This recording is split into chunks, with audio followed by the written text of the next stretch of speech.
Bora falar sobre a base do Corinthians. Eita, o Corinthians foi eliminado da Copinha, mais um vexame. Dessa vez na terceira fase da Copa São Paulo de Juniores, derrota de virada para o Sport por 2-1. O jogo foi em Araraquara na noite desse sábado. Corinthians com Felipe Augusto, sempre ele, abriu o placar 1-0, tomou a virada no segundo tempo, numa diferença num período de 30 minutos, e está eliminado antes mesmo das oitavas de final. Resultado bastante ruim para o clube mais tradicional e vencedor da Copa São Paulo de Juniores. O grande problema é que tem sido uma tônica.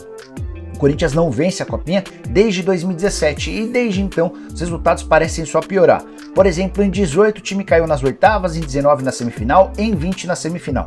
Não houve Copinha em 2021 por causa da pandemia, e em 2022 eliminação na terceira fase, a mesma dessa temporada para o Resende. O ano passado foi ainda pior, porque apesar da eliminação precoce, se cai para um time de pouquíssima expressão como o time carioca do Resende.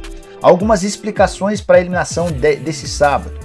O Corinthians, por exemplo, acabou liberando o Pedro e o Biro, dois jogadores bastante talentosos, para a disputa do Sul-Americano Sub-20 com a seleção brasileira.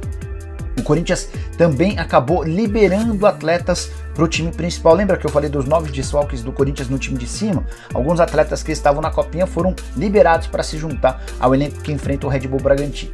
E diante desse cenário, o Corinthians acabou não sendo páreo para o Sport. Mas há uma série de problemas por trás. O trabalho do Danilo, ex-jogador do time principal, que chegou a ser ídolo do torcedor, é um trabalho ruim. O time não mostra evolução, o time tem muita dificuldade na compactação, é pouco criativo com a bola nos pés.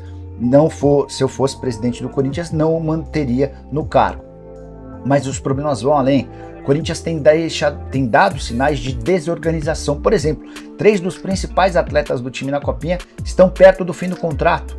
O Murilo, que é o zagueiro e capitão, contrato até dezembro. O Biro, um dos destaques há mais tempo, tem contrato até novembro. E o Felipe Augusto, que terminou a Copinha como artilheiro, foram 4 gols em 5 jogos, tem contrato com o Timão apenas até outubro. Daqui a alguns meses ele já pode assinar um pré-contrato para deixar o Corinthians de graça. É algo inaceitável num clube da grandeza do Timão. Para fechar, além da pressão no Danilo, há enorme pressão em Jassa, que é um conselheiro bastante influente, politicamente consegue muitos votos para o presidente, até por isso sempre tem bons cargos. E o Duílio Monteiro Alves deixou o Jassa à frente das categorias de base.